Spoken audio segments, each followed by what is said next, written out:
4 fois tête de liste au cours des 5 dernières années, victorieux à 46 reprises et lauréat de 2 des 4 classiques mauriciens en 2013, Gilbert Roussette est une référence. Sa réussite, il nous confie le devoir en grande partie à ses relations et en particulier à Mike de Kock. Dans une île où l'élevage n'a pas sa place, les chevaux doivent être importés. On fait venir 99% de nos chevaux de l'Afrique du Sud. D'abord, ils arrivent par avion, c'est 4 heures de vol, et il y a une quarantaine de 3 semaines à respecter. Et ensuite, le taux de change pour le Rhône, c'est un gros avantage pour nous d'acheter du Sud-Afrique. On achète des chevaux de seconde main. Alors ça, donc il y a toujours des petits boubous, mais qu'on maîtrise. Un cheval, logiquement, devrait faire 3 saisons et ensuite il va à la retraite. Et on a beaucoup d'écoles d'équitation maintenant à Maurice. C'est un cheval qui s'appelle, il est à sa 3e saison, qui s'appelle Intercontinental. Il a gagné 3 courses de suite, et y compris donc la plus grande course de notre calendrier, notre petit arc de triomphe. Voilà.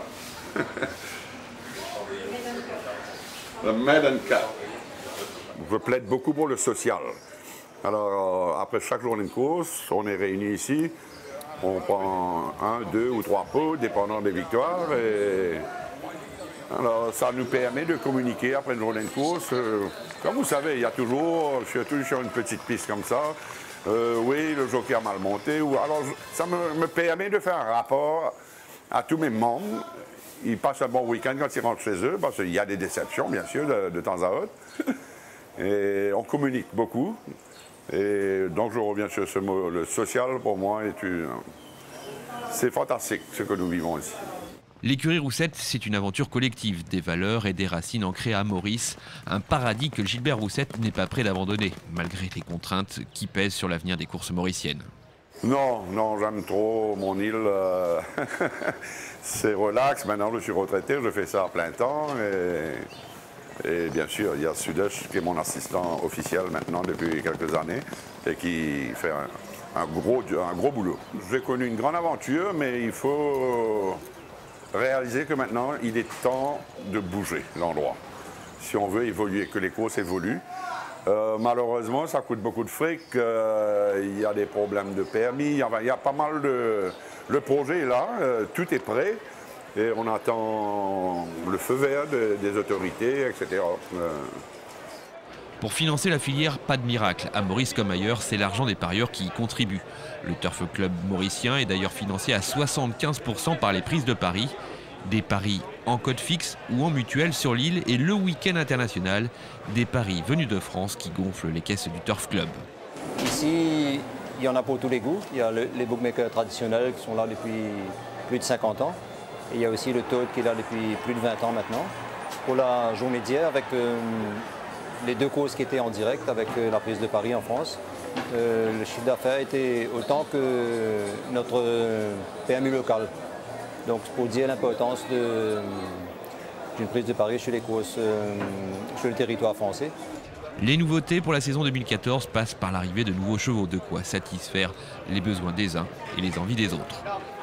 Dans un avenir proche, c'est le nombre de licences d'entraîneurs que le club souhaite augmenter pour amener beaucoup plus de compétitions, mais pour aussi soutenir une demande pour plus de journées de course. Nous avons organisé cette année 41 journées de course et l'objectif est de passer à 45 dans peu de temps.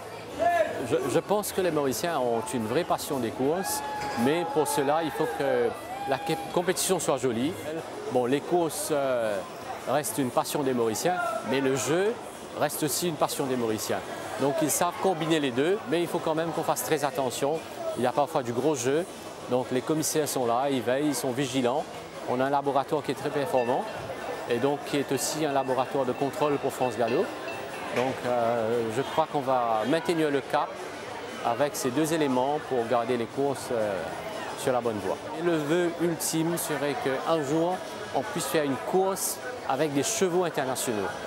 Il y a des contraintes vétérinaires à régler et après cela, je crois que ce sera possible.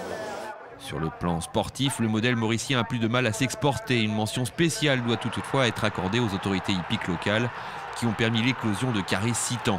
Repéré parmi plus de 200 jeunes mauriciens, il a été envoyé en Afrique du Sud pour y être formé. Aujourd'hui, c'est à Hong Kong qu'il évolue au milieu des meilleurs jockeys de la planète. Les courses à Maurice n'ont pas fini de faire rêver.